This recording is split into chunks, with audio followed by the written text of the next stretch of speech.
কয়দিন ধরে এক নাগাড়ে এইভাবেই বৃষ্টি হচ্ছে। এদিকে ঘরে দুটো চালও নেই যে সেদ্ধ করে খাবো। এমন ভাবে চলতে থাকলে তো বন্যা হয়ে যাবে। কি হয়েছে গিন্নি, কি এত বিড়বিড় করছো? যেভাবে বৃষ্টি শুরু হয়েছে, এমন হলে তুমি মাছ ধরতে বেরোবে কি করে গো? আর মাছ না ধরা হলে সংসার চলবে কি করে? ঘরে যে কিচ্ছুটি নেই।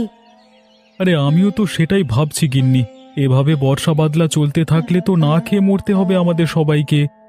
কাল বিল থেকে দুটো কলমি লতা তুলে এনেছিলাম। কাল কিছুটা রান্না করেছি আর আজকের জন্য রেখেছি, কিন্তু ঘরে যে কোনো চাল নেই যে রান্না করব। আশেপাশে দুই এক বাড়িতে গিয়ে একটু খোঁজ নিয়ে দেখো। আজকে আকাশটা মেঘলা হয়ে আছে, কিন্তু বৃষ্টি শুরু হয়নি এখনো।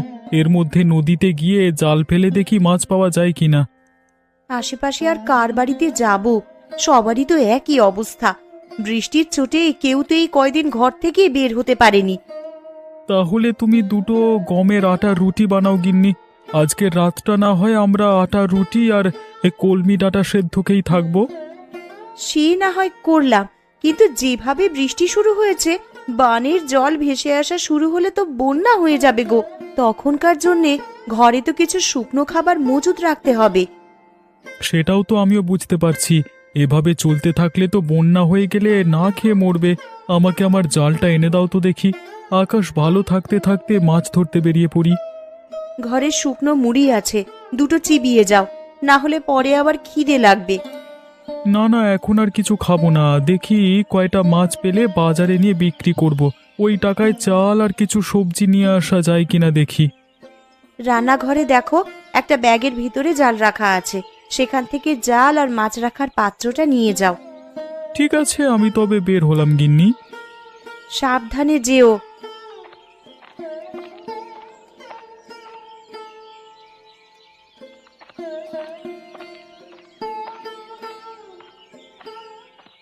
হায় হায় হায় হায়, কি হলো আমার? জমিতে যে জল জমতে শুরু করেছে। কিছুদিন হলো কেবল ধান তুলেছি, এখন জল জমলে যে আর গাছগুলো বাঁচবে না, সব জলের নিচে পচবে।